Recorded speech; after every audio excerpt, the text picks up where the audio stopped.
Good evening, everyone. Mazazuke speaking to us today, being the Thursday, 14th of October 2021. How are we all doing? I hope you can hear me loud and clear.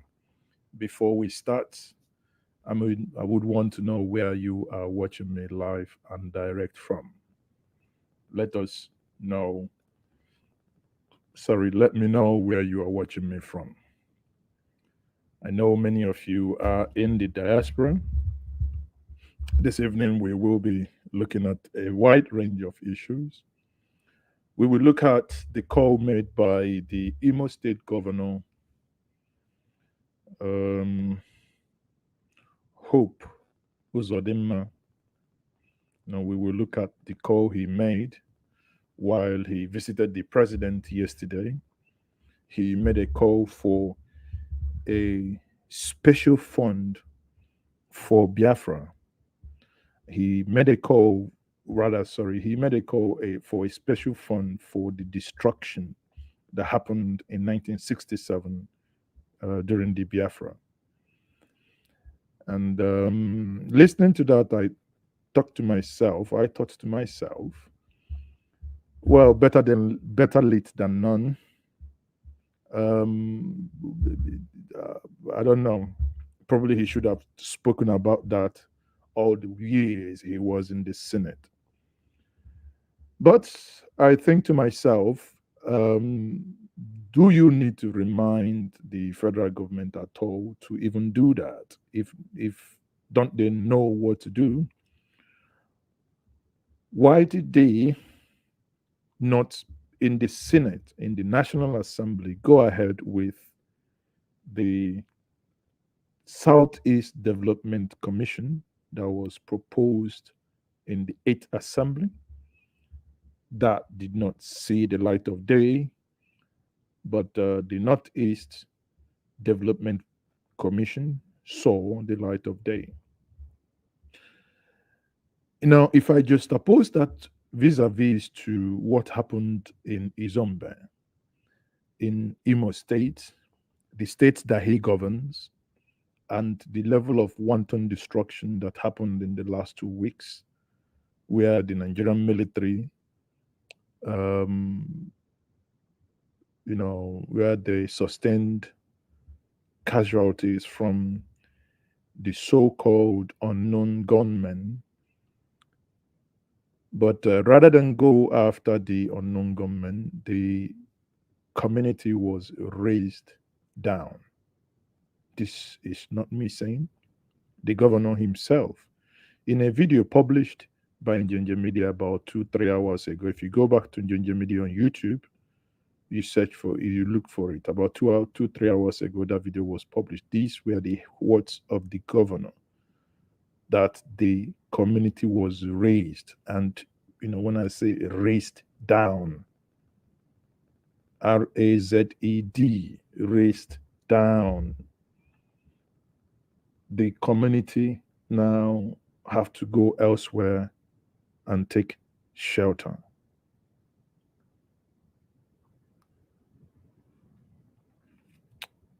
It is sad. I don't know the type of army we have that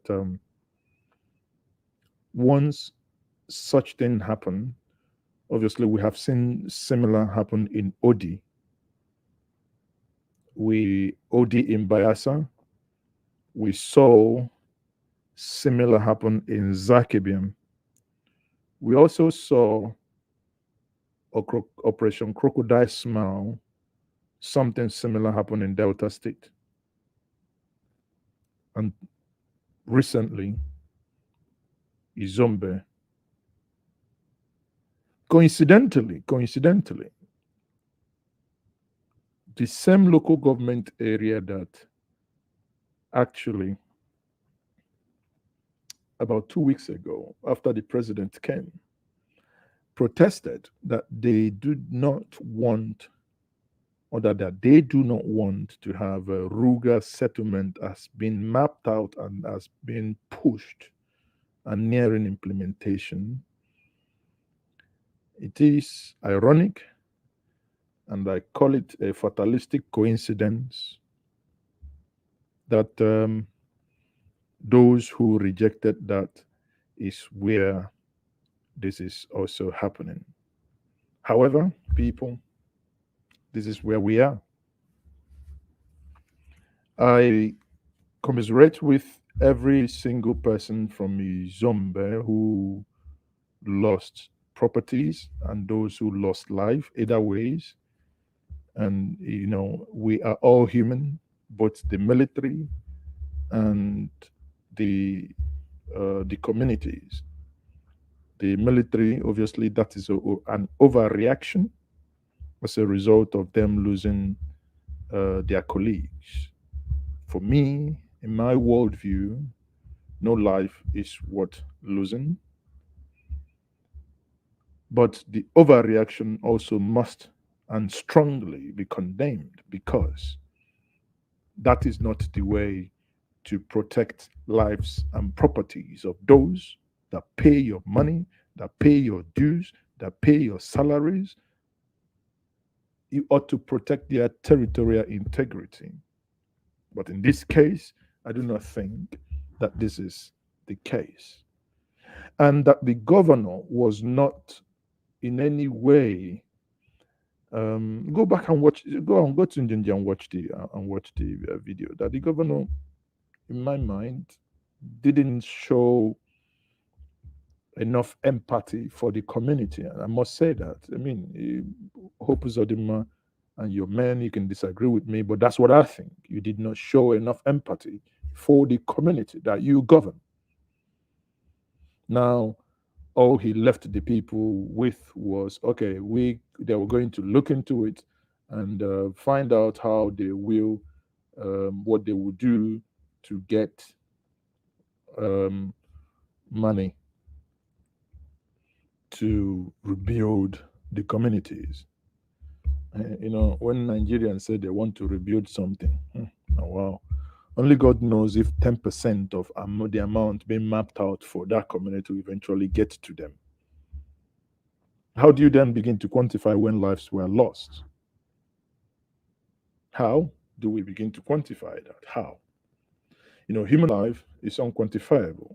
Imagine a man, a woman, a family having a child, train that child, potty trained, primary nursery, primary, secondary school, probably higher institution, and suddenly, out of avoidable carelessness, avoidable, underline that word, avoidable. These things are avoidable. They are avoidable. That's my argument.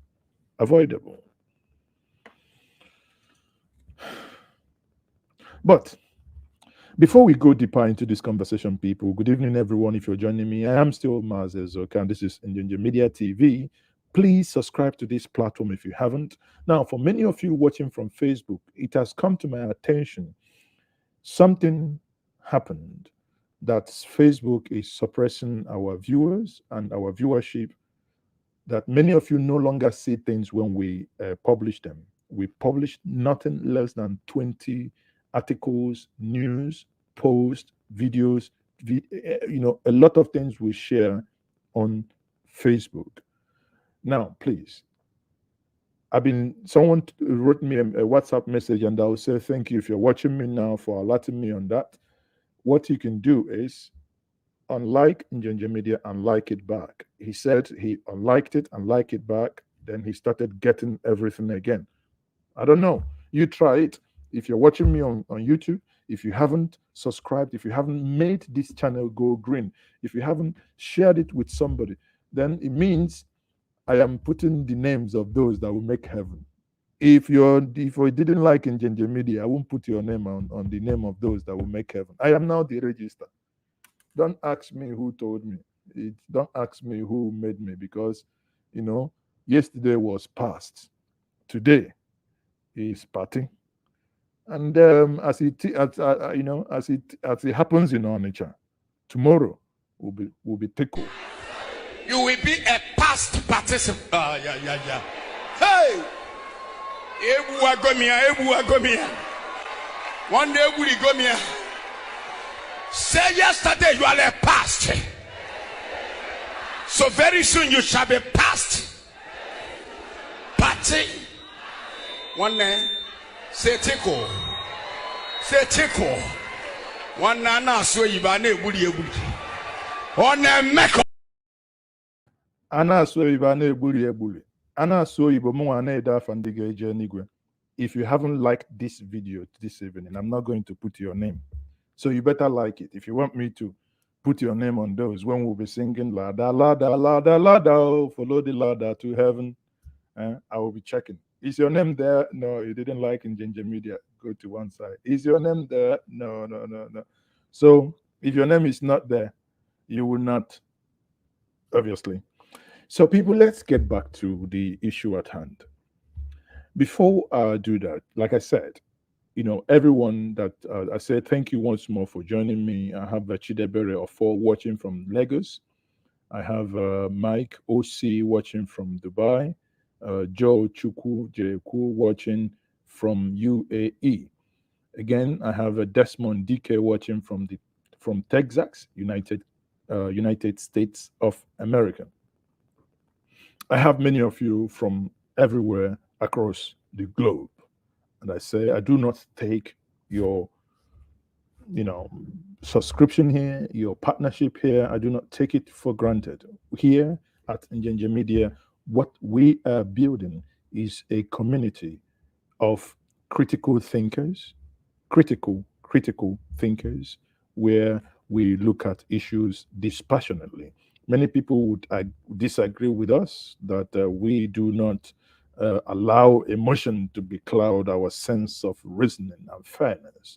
But hey, over time, we know we are on the right track because we insist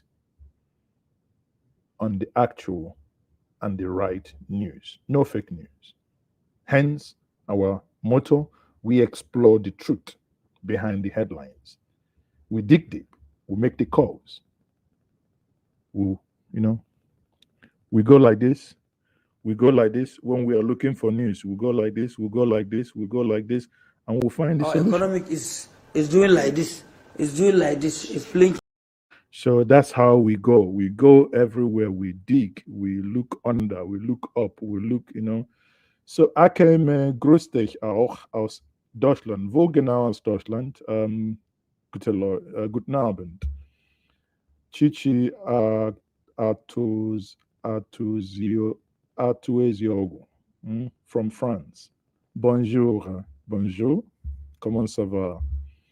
I just tire for this country. Opulent.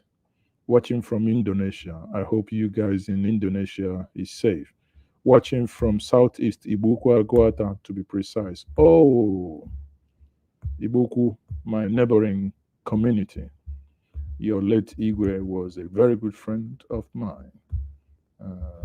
Igwe Martin, as late Igwe Martin. So, aus Berlin. Na, grüß dich. Ich hoffe, alles geht gut bei euch, denn da aus Berlin. Grüße Angela Merkel für uns. Ne? So, people, good vibe. Say, my voice sound weird. What's happening? Hold on. Oh, sorry, people. I don't know. Hold on. Say, my voice is sounding weird. Let me see. Hello. My voice is sounding weird. Hold on, let me see. Okay. No, my voice is sounding okay. Huh? People, I don't know. I don't know what else to do, but I think from all the settings here. No, my voice is okay. Anyway, so people, you're cracking. I'm cracking. Your voice sounds weird. Check your tech. You say I'm cracking. Okay, hold on. Let me try this again. Live and direct. It's now. Okay, whatever that was, I don't know. But I think all the mixers here, all the settings in the mixers, this one is checked out. This one, yeah, everything in the studio here is okay. Okay, thank you very much. Thank you for alerting me. Thank you for being part of the family. This is Ginger Media family. It's a family. It's a family. It's a family of the world citizens. Thank you all. Thank you. Thank you. Thank you. Okay, so let's start. Now let's start with this. Let's start with what Hope Uzodimma actually said. And let's you tell me what you think of what he said. Let me bring the Arise team to Circumstances of Yeah, that. just We can't saying begrudge to him for help that. with poverty in Africa. Let's take a story in Nigeria. On Wednesday, the governor of Imo State, Hope Uzodimma, called for the establishment of a special fund to compensate the Southeast over the devastation of the region during the Civil War. Now, Hope Uzodimma here is calling for a special fund to rebuild the Southeast since after the war. Hope Uzodimma was in the Senate. What am I missing? Hope Uzodimma, why didn't you call for this while you were in the Senate? Are you trying to do this as an indirect way of getting a fund to rebuild the Izombe that's been destroyed by the military? But let's continue. Let's continue. The governor said if created, the special fund will provide succor to those who lost their property and family members during the 30-month civil war that ended in 1970 and left the Southeast in a state of penury. He likened the special fund to a special law enacted as the Northeast Development Commission, which caters to disasters linked to Boko Haram incidents. Exactly. Hope Uzodimma, you were in the Senate when the Northeast Development Commission was passed. I mean, why do we begin to request for some things we know cannot be done by the executive? Why didn't you find a way to, coerce, do whatever, caucus with your colleagues, do whatever you can do with your colleagues to ensure at that point that I'm still, why that's a noble call. I must say this, why that is a noble call, but I am struggling to put my finger on listen, this call for me is absolute nonsense. It means absolute nothing because I am trying to put my finger on what exactly is behind this. This is not, for me, it is good. I mean, as I'm a dotted person.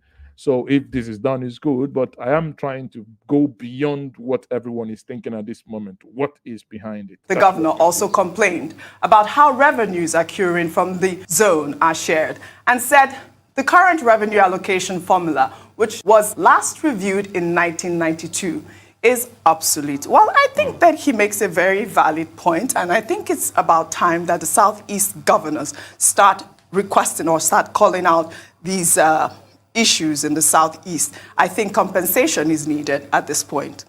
I think he makes an excellent point, and I feel like this is the time to make it because. But you see, sometimes if you're a non-Igbo and you're watching me now, if you're not part of the old Eastern region in Nigeria, if you're an African, if you're an American watching me now, you're not a Nigerian. If you're a Nigerian, but you're not from the old Eastern region, watching me now, do not think that, for 1 second, please, do not think, oh, Igbos, they've come again. Oh, the Easterners, they've come again. No. Ask yourself, why is it a war that stopped in 1970? For Christ's sake, you know what it means? 51 years later, the children that were born after the war, like myself, are now saying things you had agreed the 3 hours, reconstruct, rebuild, and things you've agreed to do 51 years ago, you've obviously abandoned it. So please let no one tell us that, oh, why now? It's as good as saying to the blacks in America, oh, why talk about that the treatment that you were given in this, or your parents were given in this late camp? Oh, get over it. No, I do not think it is that people should get over it that way. I think, honestly, that if the government is sincere, part of the reason and part of the things the government should be doing to assuage the feelings and fears of the people from the eastern Nigeria, especially now the southeast, is to begin to address the things that leads to this restiveness, because there are causes and there are effects. President Buhari has shown that he is the only one who has the courage to address historical injustice like June 12th. So he can also go that much further and look at all the plethora of injustice that's happened in this country and nobody has ever addressed. However, I will say in 2017, I recall that the Nigerian government then, there was a consent judgment that the Nigerian government was to pay 88 billion naira in compensation to victims of the Biafra war in the southeast, south, and parts of the north central. They were also supposed to devote some of that money. No, I think 50 billion was to victims and the rest of it was to evacuate abandoned bombs and landmines all over the place and then build schools, build churches, mosques, and what have you. That was in 2017. For the governor of Imo State to be raising this now, it shows that that money has never been paid. Exactly. So where is the money? If someone has taken this money, give us the address of the person who took the money. It's time to begin to ask these critical questions. I was like somebody saying here, I hope you're not in Nigeria because they don't like truth. Oh, so what? What are they going to do? DSS, the only thing they can do is that they jump fence, and that's what they are good at, jumping fence. Like criminals. Sorry. And it will go a long way towards healing some wounds. Absolutely. That you could argue that Biafra does not deserve any compensation because they decided to go to war with Nigeria. Oh dear, please spare me this. How many times would we correct this impression? Please. The Biafrans did not go to war. Please. My forefathers did not go to war for the last time. They did not freaking go to war. It brought war to them. They drew a line. When you rejected them, they went home and said, here we are. What was the thing? Who fired the first shot? Mazu, be coming down. But these things get to my nerve because when this history is misrepresented in this manner, it really gets my skin. They, for the last time, did not declare war. They did not break the Aburi Accord agreement. They didn't. They flew into Aburi to seek for resolution. They did all they can. Arguments today, in hindsight, we can argue from history books, could they have given more? Could they have done more? But then, you see, one thing we must also, especially those of us that were born after the war, one thing we must also know is the human emotion of things that transpired there. When you had trains coming from Benue, today, Middle Belt, from Castina Ladem, you have the Port Harcourt Medugri line. When you have trains coming to Umahia, coming to Enugu with dead bodies. I mean, the people were emotionally charged, seeing their kith and kins being slaughtered in that manner, and their bellies of pregnant women torn apart, and the babies, fetus coming out, things people's head being yanked off. Sadly, the leaders of that time could not agree. But please, I beg of us, it is misinformation to say that they declared war. They did not. They never declared war. They drew a line in the sand and say, if you come over here because nobody wanted you on the other side, I will give you succor. That was all. Is it because they told the IOCs to stop making payments to the Federal Republic of Nigeria, as it were. And what did you expect them to do? If you want to run a republic and you have the ingredients in form of oil where you can get revenue, where you've been bombarded, why wouldn't you do so? Sorry again, young lady, go ahead, but I must correct that impression. They did not declare food. Isn't that argument? But however, the counter argument to that is if you look at the Marshall Plan, even though Nazi Germany decided to drag the whole world into another world war, America extended money to rebuild Europe, including Germany. Western Germany accepted the money. East Germany did not because they were under the USSR. The USSR had their own Molotov plan. So even though Germany was the aggressor, it didn't matter. The whole world suffered. The whole world needs to rebuild. The whole world needs to heal. That was the idea then. And I think that should be the idea now. Well said, Tundu Abiola. Dr. Bati, your comment? Okay, well, what is clear is that the politics of the Civil War will never go away. The key point made by Senator Hope Uzodinma is how Igbos within the Nigerian arrangement continue to suffer great injustice. And to that extent, you will find even generations. You see, this is one thing that I don't like talking because it really gets me emotional. Everybody freaking knows. Everybody knows it. Igbos suffer injustice. Yet people are not coming together enough to ensure that it stops.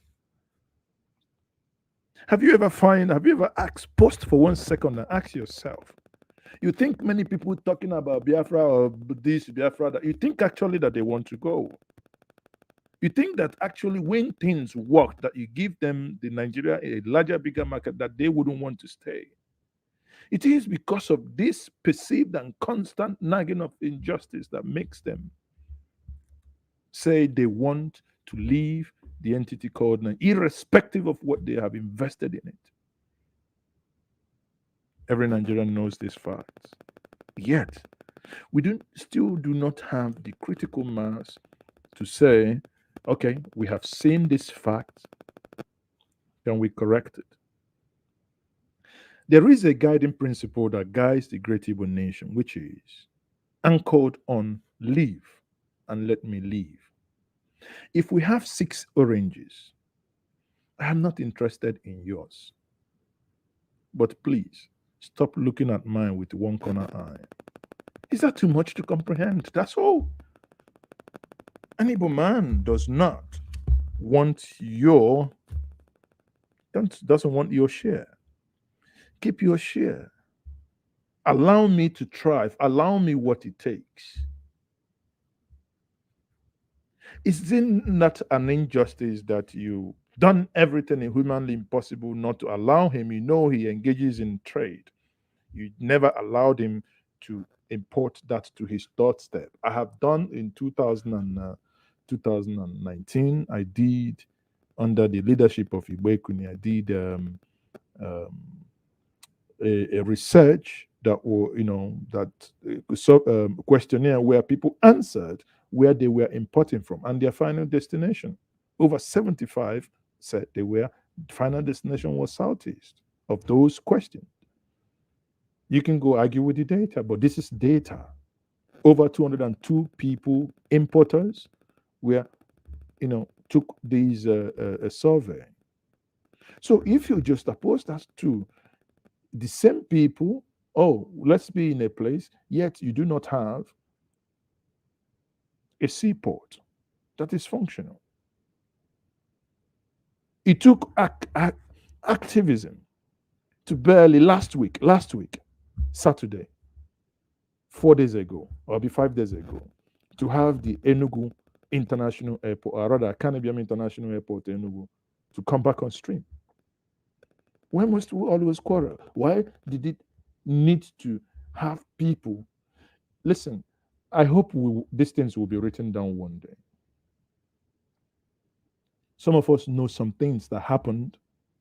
I will just tell us this, that things that happened in this Enugu, at some point, you keep asking yourself, but why this nonsense?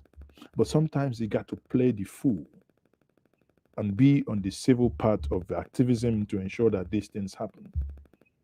But if not, it's a question of questioning every other person getting involved in this. Why are you doing this? Which I keep doing all the time. And sadly, those you fight for, one of them in the assembly, I asked him, okay, come, let's talk about this on my platform. He said, oh no, the other day you were insulting me, saying that yati yat. I said, listen, one thing I don't insult anybody, but one thing I do is I ask questions. You can't take that away from me. Part of my job. I ask questions. You answer me, I follow it up with uncomfortable questions. If you don't like it, sorry. You can go look for transformer and do yourself justice. Sorry. So, but when you look at all these things, you think, is there no injustice? Of course there are. But many people, sorry, some for non-Easterners may not understand this. May not understand this. May not. Honestly, may not. You know, future generations still raising that issue. Chimamanda Adichie did not witness the Civil War.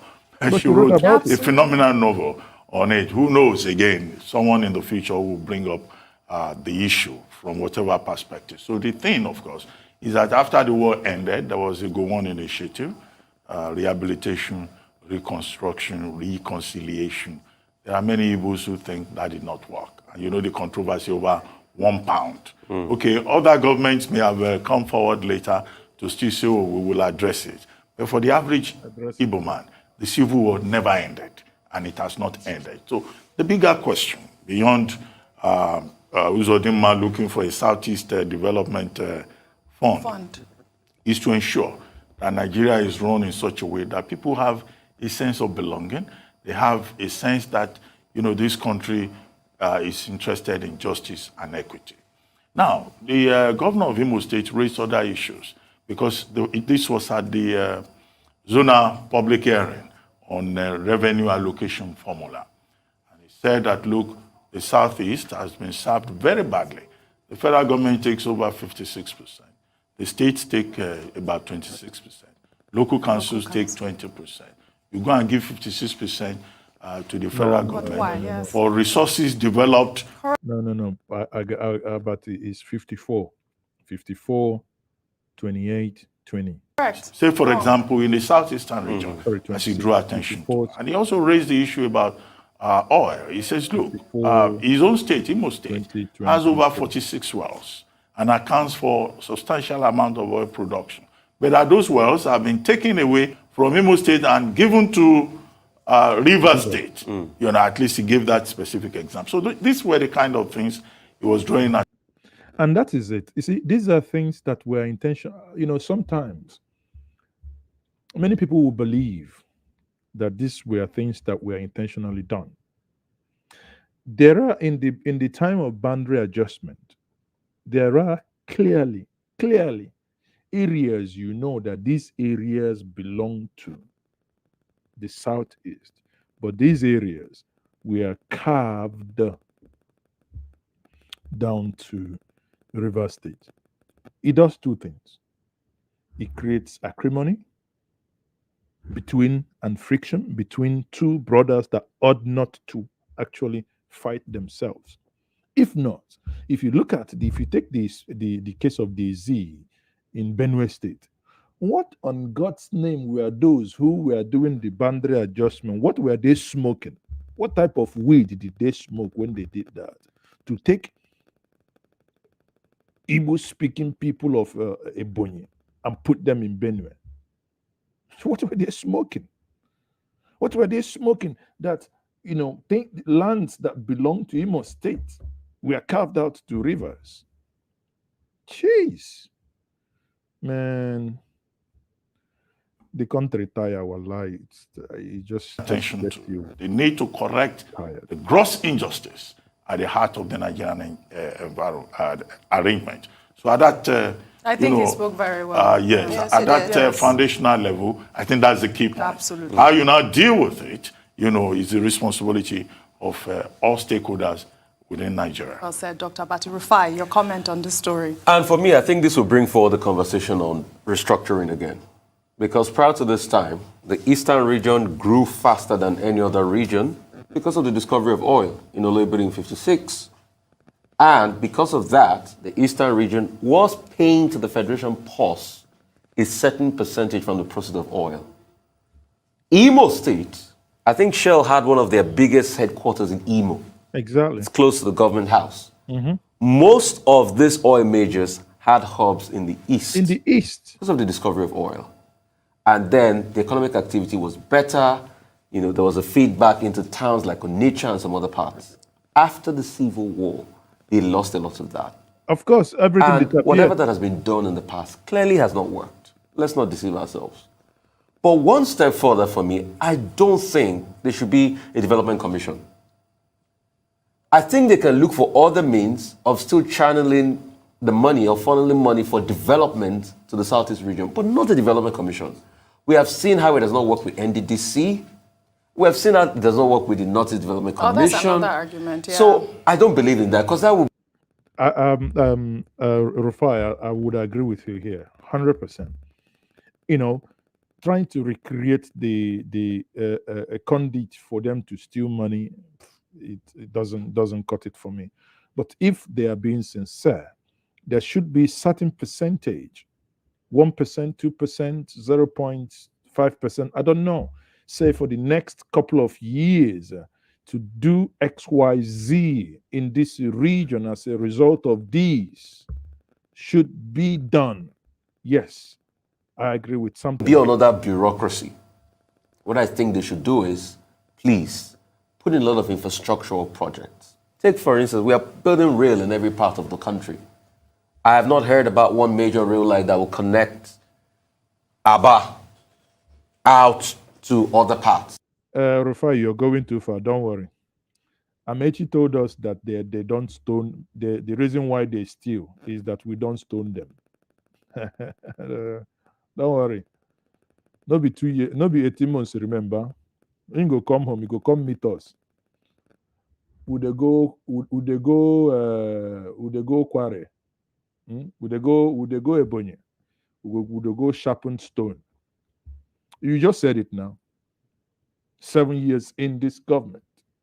We hear Lagos about the expressway, Kaduna Abuja expressway, this one to Niger Republic expressway, but which nothing. They keep lying. Do you know that? Because I've had, you see, that when I read these things, I fish out people who know and I bring them here, I interview them. That's why when some of us just argue, oh, I read comments, it's a one Nigerianist. I laugh because many of you, those comments, you just make them out of ignorance because you understand basically nothing of what is happening. Here is where you have rail that have been done across Nigeria, standard gauge rail, standard. Suddenly, it comes to the old eastern region. You want to replace all? You see, that's the one that. Even when I had, I think, the last conversation with Roland Tagoba, one of the consultants for that, I said, you guys are still not making sense to me. What you're sitting down here explaining to me does still not make sense. That you will do only Port Harcourt, Medugri is the one you're going to do on narrow gauge. Whereas you're removing the gauge already. People, let's, for the just because we are layman, we are all idiots. What it means, this is the rare. You see, these two. Now, so the rare B, right? The gap in between is what we call that gauge. So if it was like this, what we are now saying is make it wider, standard gauge. So that if it gets to Medugri, so if Medugri becomes a standard gauge, Medugri can actually, from Medugri, go to Lagos. When it gets to Umahia, if the one from Lagos Ibadan eventually comes to Abo and comes to Onitsha, so that the other one from Aba can also crisscross and probably go through Mbidi or Mbise or wherever, only God knows where. But what it means is like you're building 5G and you're building 1G. The other will not. When we had this old television, the one would do kick, kick, kick, kick, kick, and tell somebody to go and wait outside. We turning it, and the next thing you hear, oh, stop, stop, stop, we can have signal. Suddenly you hear, Eti Kwansan, yeah, yeah. Eti Kwansan, that's when the new masquerade, Jebuzaya, start coming. And the person that is holding that pole, if he leaves, he says, oh, no, it's not clear, it's not clear. He goes back and hold it again. It's like we've gone back to that time. When somebody will be sitting down there holding it, that means these gauges are not going to communicate. So how much is it freaking going to take us to replace the gauges? Take them out. You are going to take them out and replace them ab initio, because that's what it means. Because I asked that specific question. You are going to replace them. So why don't you just take it out entirely? Take it out.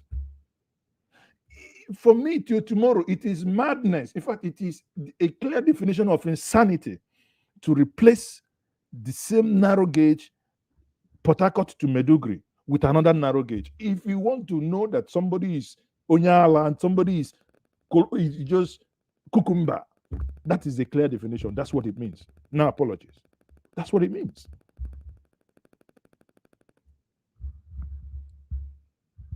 Amechi is doing that for Ndibo, for us. We are going to do now. He's now lying. Challenge me on this. There is no funding for that project. They flagged it off, but there is no funding. How can we keep deceiving ourselves, for Christ's sake? The other day I was listening to Mr. President's, which was broadcasted today on Ginger Media, his budget presentation. We have finished Lagos Ibadan Express. I say, how? Why not they lie? Which Lagos Ibadan Express with the Lagos Ibadan rail line did you finish? Which one? The one still under construction as we speak. Today, Thursday, 2020, 21, 22. Now, work is still going on, and you're telling us it's completed. Can't we be truthful and say the Lagos Ibadan rail line is nearing completion? That is way. If I'm in my project as a project manager, I see that work outstanding. You turn the amber, you turn it into green, I'll sack you. Why? Who signed it off? You don't have signalings, not working. The stations are not completed. You still have a hell lot of work that you cannot even complete in 3 years. And you're saying it's completed. And everybody is clapping. Zombies, we are clapping. Oh, it's completed.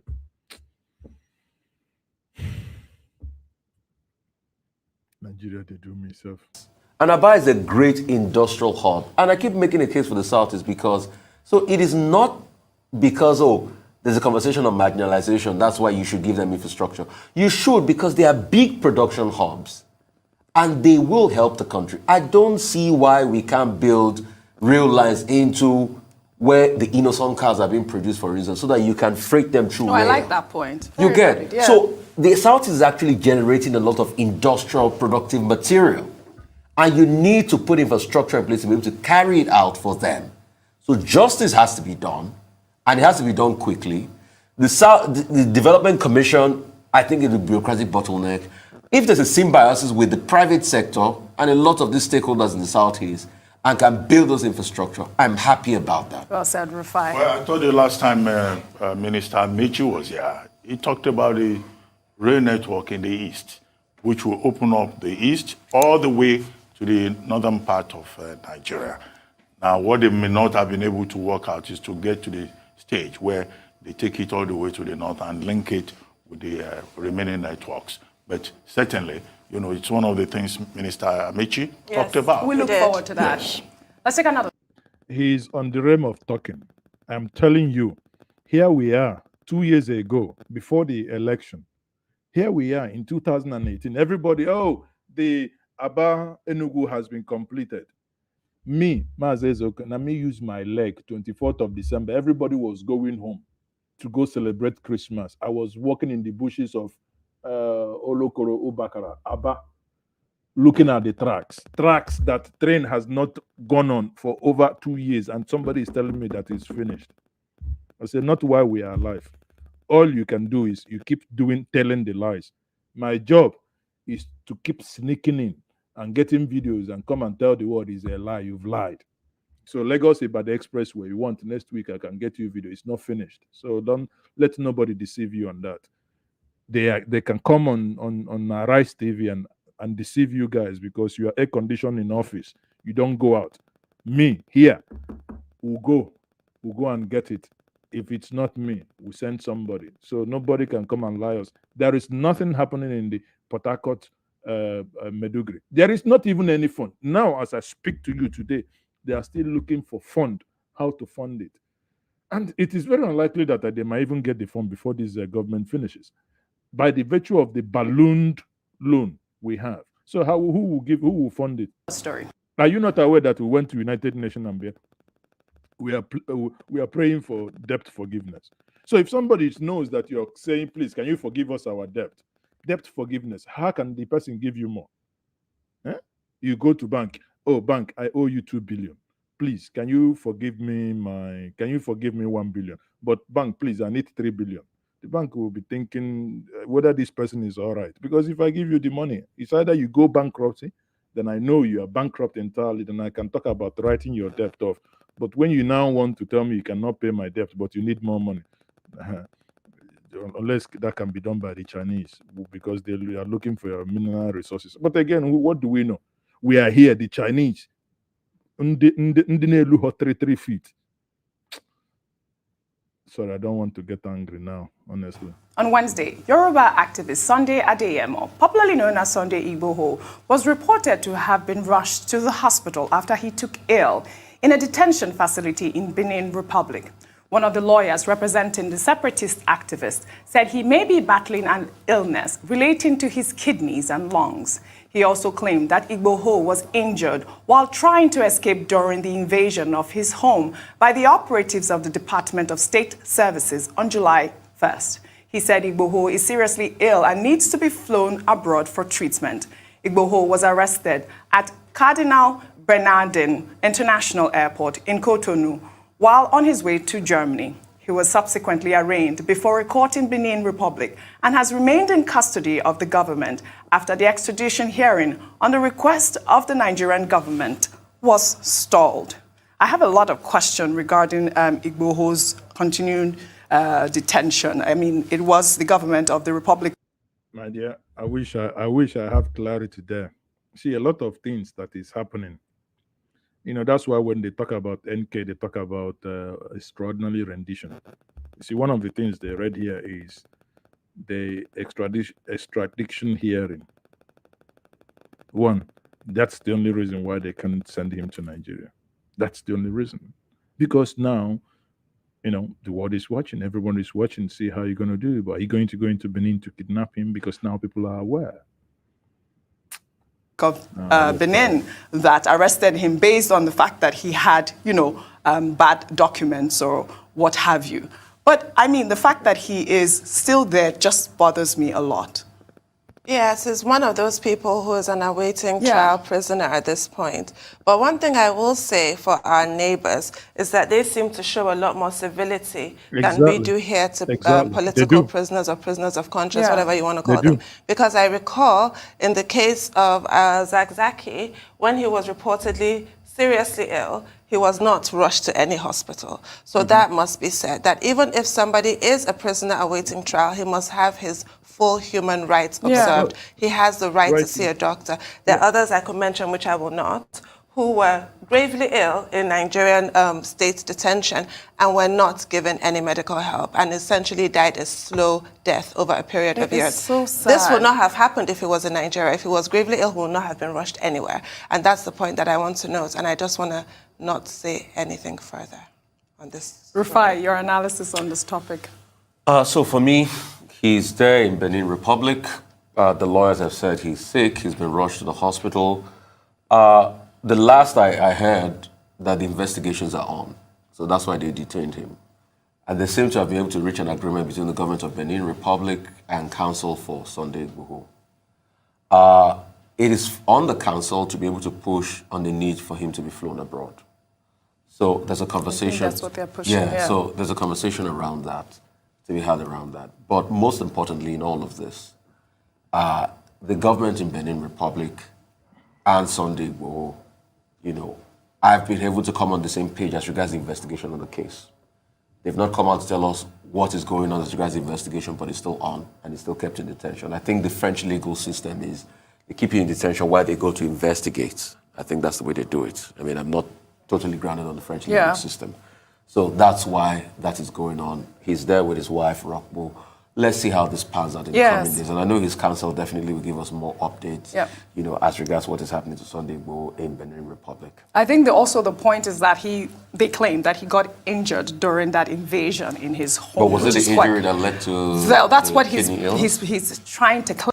Well, that's what he's insinuating. But I think that alone, that he got injured, probably by bullet, would tell, I don't want to start trouble now, but it will tell those that believe that those amulets or whatever, tortoise head and the rest, can actually prevent you from, I had argued once, if these things work, now we don't do market with that. Now begin to export them to America. Let them use it and go to war front. But that's on a side note here. I just pray and hope that he gets the right treatment that he claim at this point, Dr. Abati. It's not the one claims. That's what I said. Yeah, the lawyer. That's his name. Correct. He's the one who says he has lungs and kidney problems, and that he's been taken to hospital, and that they're going to ask that she should be flown abroad for him to get good care.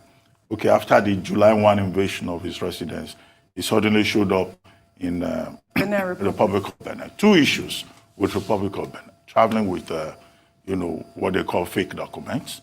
He was arrested along with his wife. His wife was later freed by the court. And then the Nigerian government brought an extradition application, and that was also stalled. And now we understand that he's not feeling too well. Yeah. Well, the appropriate place to go to, again, will be to the courts by his lawyers to ask that he should be, flown abroad. Because the principle, the international principle, is that even when a man has been accused of an offense, he's innocent until proven guilty, right? And he has to be in a condition where he can stand trial. Exactly. So these are some of the details they will look at. What you were saying, the French, judicial system, adjudicatory system, is accusatorial. You are accused, and then you have to go and look for evidence to prove your innocence. But in the English jurisdiction, it's prosecutorial. So that's just the technical difference. But whatever it is, the basic thing is the rights of the accused as recognized under international human rights law. Very well said, Dr. Abati. We'll take another story that has been circulating online. It's a video showing supporters of the candidate of the Young Progressive Party, Ifeanyi Ubah, chanting and following campaign vehicles in a busy market in Lagos State. Now, this is ahead of the November 6th governorship election in Anambra State. Let's take a look.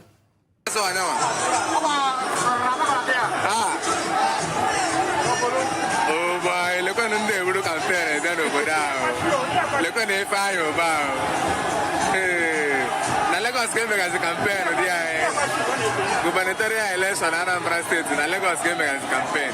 Hey, ndi unu bagade subike.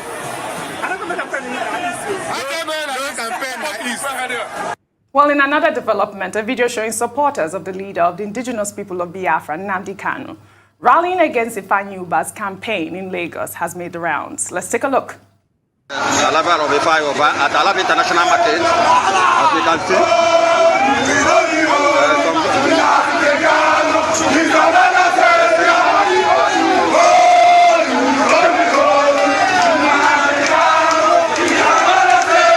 This is what is happening in Alaba International Market right now. You can see the Alaba level of Ifai Oba, who is contesting for the governorship of Anambra State, but men are saying Ori Nandi candidate no. As you can hear, they are saying no election in Anambra State. Alaba is never live and direct. You are watching us live in Alaba International Market, live now and direct.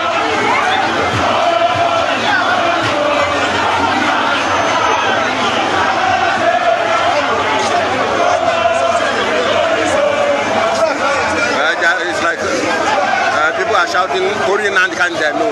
Alaba is reporting live from.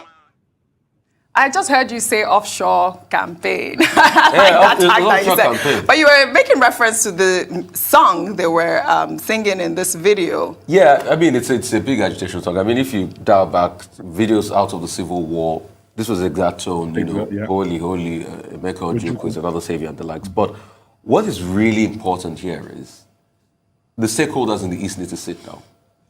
Because you cannot talk about happenings in the East without talk about the agitations. Exactly. And no matter you like it or not. Whether you like it or not, you cannot make an omelette without breaking eggs. You cannot, no matter how you like it. There's been injustice in the past. Slice it. And because of this, it has foiled this movement. And it has a mass following. And that was what was exemplified here. Mm-hmm. And part of the problems, the reason why you see that a gubernatorial candidate in Anambra State is coming to campaign in Lagos. In Lagos. Because of the insecurity. I mean, those that dared, you saw what happened. APGA campaign, 6 people were killed during the campaign. Most importantly, we need to sit down and talk. We need to address this issue. And I'm sure this is just a protest to let Ifeanyi Ubah know that we need to address this issue. So it behoves on the stakeholders in the East to have a sit down. Rufai here, not only the stakeholders in the East, not only the stakeholders in the East, everybody, especially the federal government, because I will sit down. I'm happy. Sorry, what the people are calling for, what the people are saying is an opportunity for them to sit down and dialogue, opportunity for them to sit down and talk, and that is the only. You know, no matter how you look at it, that's the only thing that this government is not good at. So people, if you're just joining me, I'm still Mazes, okay? And this is Njinji Media TV. If you haven't subscribed to our platform, please do. Across the various social media handles, we are over 500 people watching, growing. Please, if you're watching me on YouTube, just click the like button. If you're watching me on Facebook, please. I've been told that Facebook has been suppressing the viewership. Many people have been complaining they don't see what we post. So if you can just quickly unlike and like back, I've been told that fixes it. Please just do that in a moment. So having said that, the good news, another good news here is that Chiwetalu Agu, the one that was, I wouldn't say abducted. Was it abducted? Yeah, by the Nigerian army. He's been freed. Not only that he was free, because the other time we showed you pictures and video of pictures of him and Mike Ozokome SAN, who apparently represented him, and before he came out. Now, here is him today in Enugu. For the first time, he spoke to the fan base. Once more, please, if you haven't subscribed to this platform, do, and share with others as well. Chiwetalu Agu. God, let's hear from you. I want to hear them back and back in Kuho. I'm more bidoloku. Who the first phase, who the second phase. The guy was at the final phase. When they couldn't on the BBC and no have. And we're more correctly hanging in Tia. But I hope you are going to them ever now, but I'm in there. See, on your bonnet, but go to bed. Iboguano! Iboguano! Where's your no? I believe one daughter, Mandoji, then one done a bondipo. Habokunacha. Rising The sun rises from the east and sets in the west. And what else? I want to know. I can now muke konwa wana fwanye. Ndi ocha maho makagwa. Ndi ocha maho makagwa. As of 1991, 1995, jegide officially living in bondage bialo 1992 in the incubator. All Chiwetalu Agu by 1993. Mupiana all living in bondage we put amo organize na for onye nwe unu nine we bulu ndi sie ba enwezu olu tata call no Jesus aka well FCDF anya de kusu government yi olu anya je kusu individuals no olu agbago ku paka through Nollywood onye wezi ego be na invest ni Nollywood.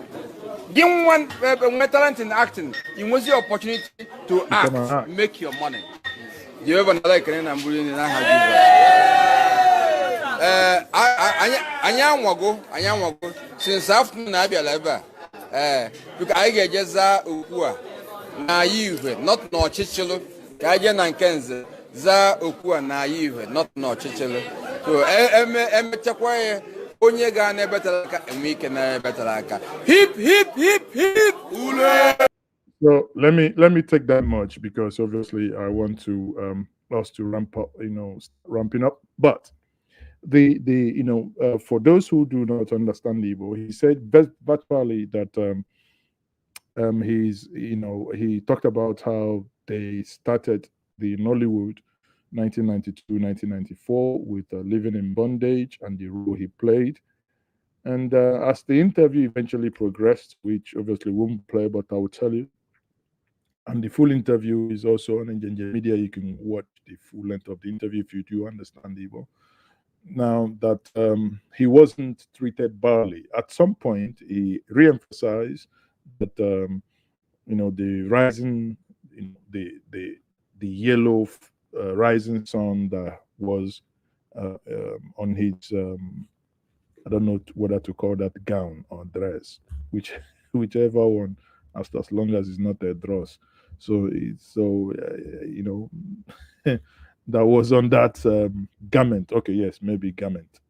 So and he concluded eventually that he wasn't treated badly, even at some point that the military were all falling against each other as to who would have to speak to him, And again, he spoke, with parable. And again, I'm a man of words and parable, as the great legend Chinua Achebe also told us that amongst the Igbos, that parable, or rather proverbs, is regarded highly, and proverbs the palm oil with which words are eaten.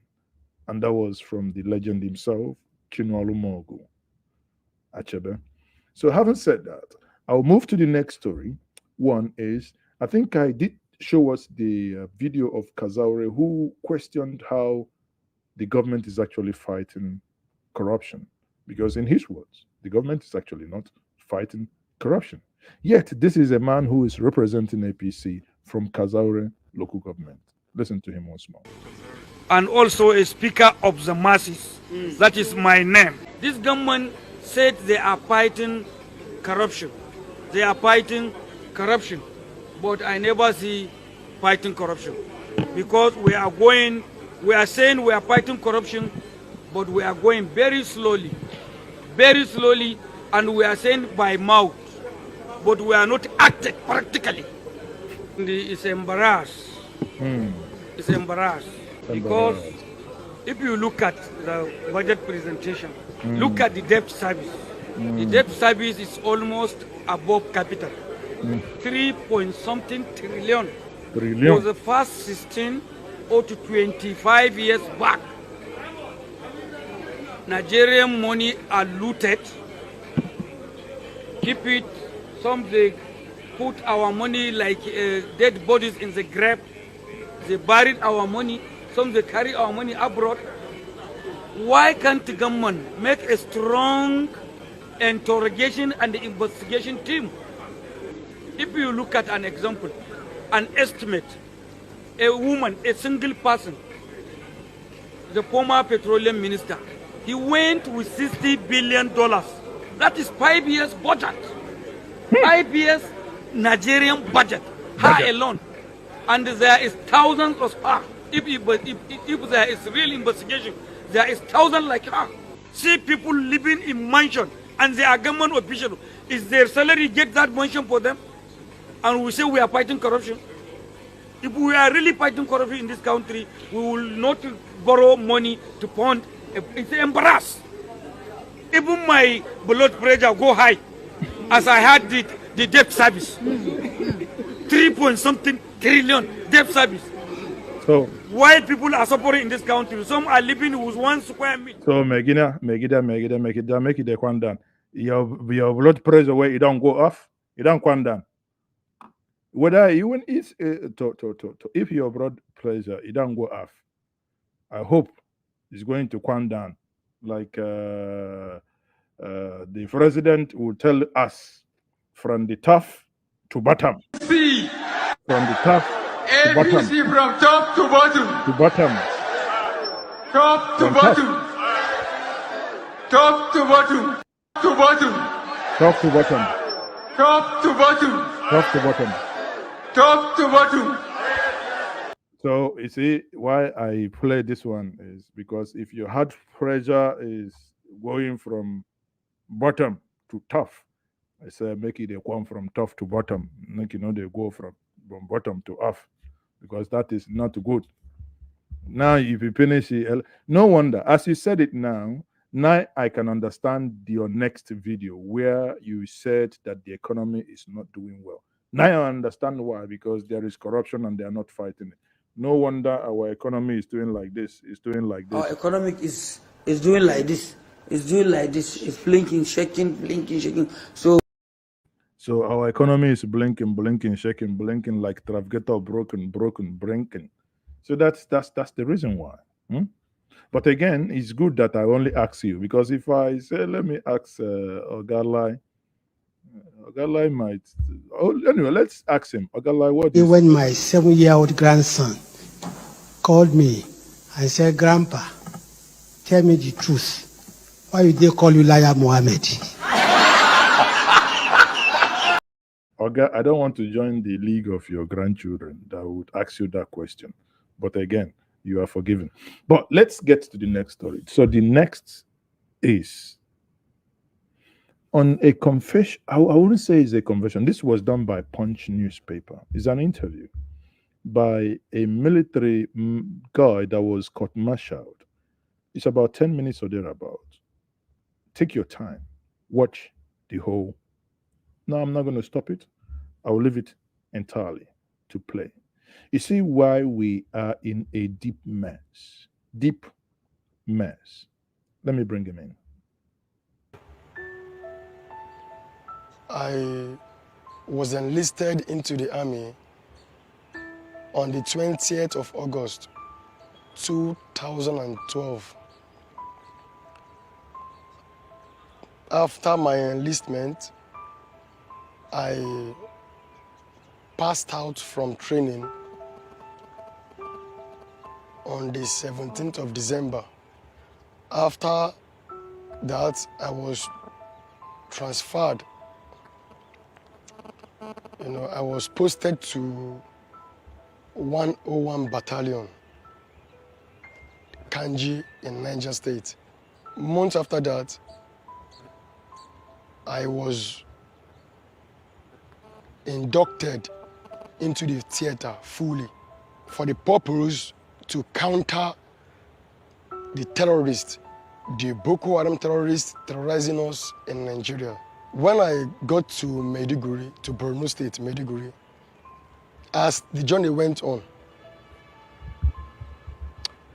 my first task in Borno State was town patrol. After my first task, I was deployed straight to Damboa local government. The first attack that happened in Damboa was when we overpowered Boko Haram terrorists with our inferior weapons. As time went on, I met with my commander, my loving commander. I said, sir, when we went for our first attack, I noticed my weapon used to jam. The weapon is jamming, it jams. So he said to me that there is an alternative. He said I should make sure that I service my rifle on daily basis, like every morning. I said, Ogasa, I normally use to service my rifle daily because of the terrain. The first day I went to Sambisa Forest, my first encounter in Sambisa Forest was when I knew that what Boko Haram terrorists use against my troop was more sophisticated than the one I used. When we got engaged in a fierce battle, as they were firing and we were firing, I discovered my weapon, the start of my weapon was nowhere near. I discovered they were using Browning machine gun, that's Browning machine gun with the anti-aircraft machine gun. Those two machine guns were what my troop lacked. Because the highest weapon we had, the highest machine gun we had was the MPMG machine gun.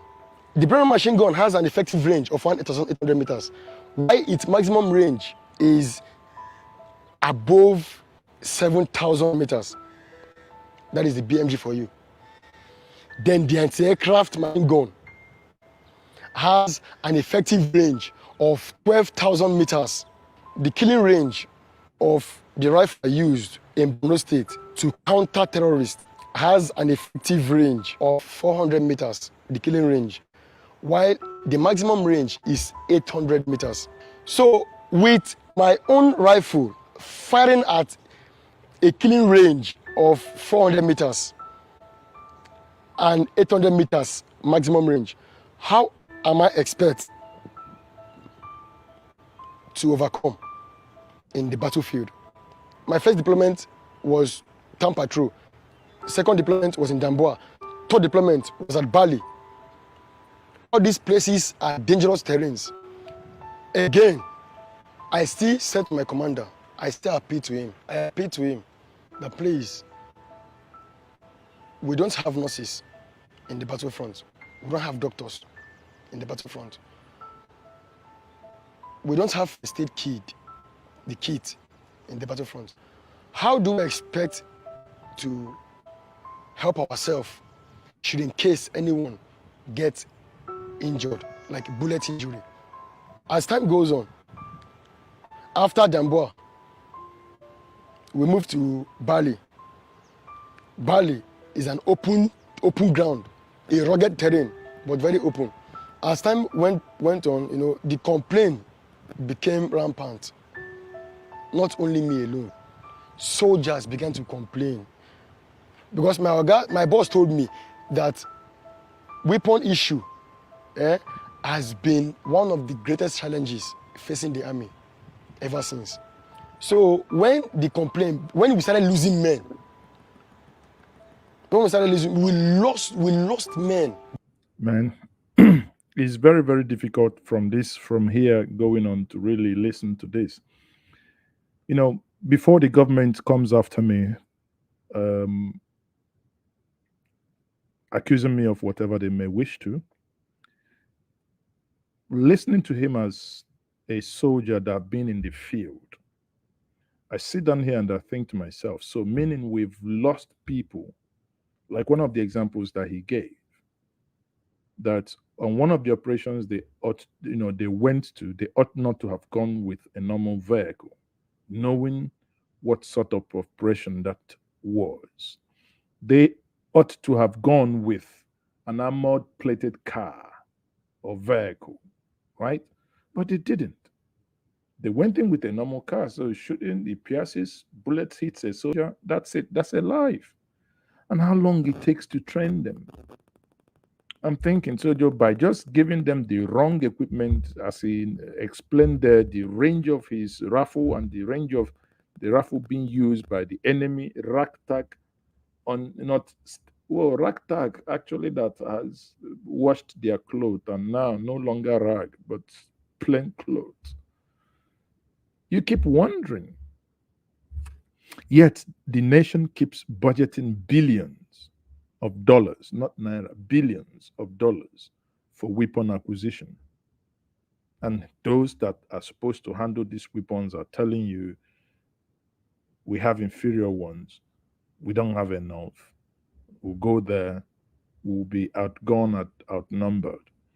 Does it make you happy? Does it make you, it's just, I don't know. I don't know. It's, this thing just makes you sick most times. And to add salt to injury because of the complaints that, that which you're watching now, eventually, he was court-martialed just for complaining. And you ask yourself, where does that happen on earth? Where? So you should have kept quiet and they just be dying like that. How? I would leave the rest of the video. I think it's on Punch Facebook page. So if you may wish to watch the full episode. Now, having said that, people, I think, in conclusion here, when we come back to what is happening in the Southeast, my conclusion will be as follows. I have this video here. Pipelines. That's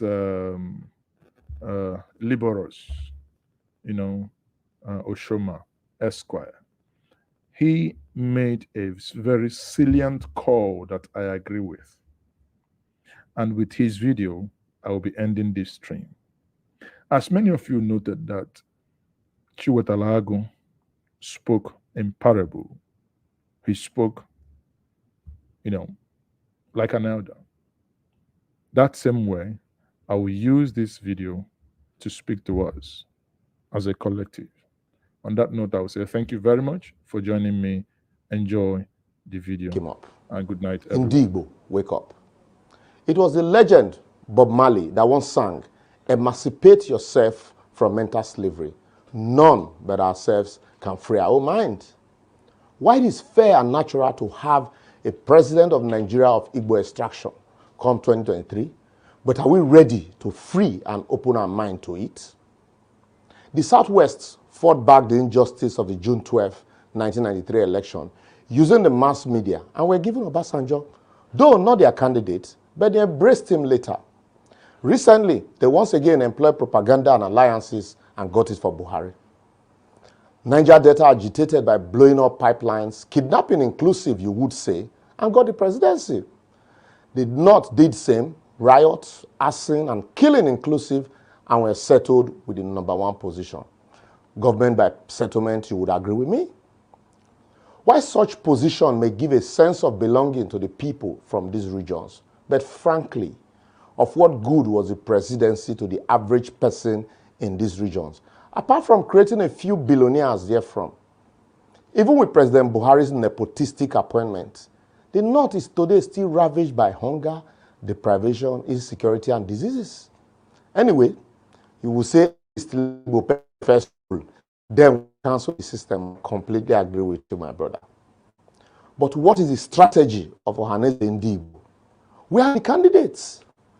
Will the candidates be the same Rocha Sokorocha, Hope Uzodimma, Dr. Okezekwe Azu of Abia, Ifeanyi Ugwuanyi of Enugu State, Dave Umahi of Ebonyi, or even Theodore Oji, Chimaroke Nnamani, or Ojuzo Kalu? Anyway, now question I ask, you never reach to verse or quarrel. Or in the words of Sanusi Lamido Sanusi, are we going to allow the two major political parties through use the candidate at us to choose from? The answer, my friend, is blowing in the wind. If I may ask, are the assassins and killings in the Southeast a strategy? Anyway, if I ask you, who you go ask? Well, time will tell all of us. But remember, kidnapping started in the South. We all lived in denial, and even though their son, Goodluck Jonathan, later became the president, till date, it still persists and has become a national problem and an embarrassment. How about Boko Haram? According to Azuka Onwuka, my friend, many Northerners hailed it then as a modern-day Voltron when they were attacking other places until they turned against Islam. Even President Buhari was alleged then to have said that an attack on Boko Haram was an attack on the North. A former governor of Yobe, Nyako, accused President Goodluck Jonathan and his chief of army staff, then Lieutenant General Ejirika, of using Boko Haram to depopulate the North. Today, the rest, they say, is history, as Boko Haram has delivered offspring, banditry, kidnapping, and arson. You can name it. Now, the Southeast is burning. And like the ones before them, Igbo leaders are living in denial, blaming Buhari and DSS. The governor of Anambra State, while blaming outsiders, said it was less than 15 people that have been killed so far in Anambra, as if anyone should be killed at all. See, but we don't turn killing to a normal thing now for Nigeria. Sad though, I will therefore advocate that Igbo leaders should be strategic in their approach, be it a shot at the presidency or the actualization of Biafra. They should employ the power of persuasion rather than coercion and stop the spreading of hate. If you like, hate me for that. There should be a definite roadmap by the leaders of thought, captains of industries, governors, and political actors in the region to industrialize the entire Southeast, a region that has consistently been underdeveloped despite the industry and wealth creation ability of the average Igbo man.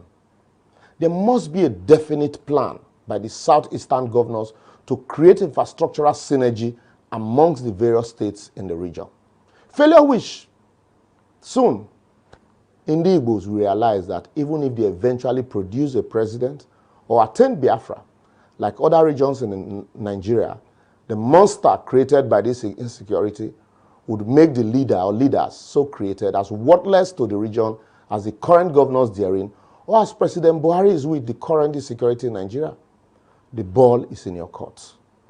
As AGF, my advocacy to the youth is that if you think killing, burning, or insulting those who refuse to follow your style or disagree with your approach is the answer to betting Biafra, you will soon realize that even those who would have supported your agitation will be so ostracized from you like night from day because of insecurity, just like most politicians from the northern region of Nigeria who can no longer go home today. Or like most Nigerians in diaspora who would rather do odd jobs abroad than take up white-collar jobs in Nigeria because of what we have turned Nigeria to. Umunna, Umuada, and the entire Igbo, the time to wake up, wise up, and take back your land is now. As according to Timaya, when that time will come, they know they tell a person. Until next week, for previous episodes, simply follow us on all our various social media platforms.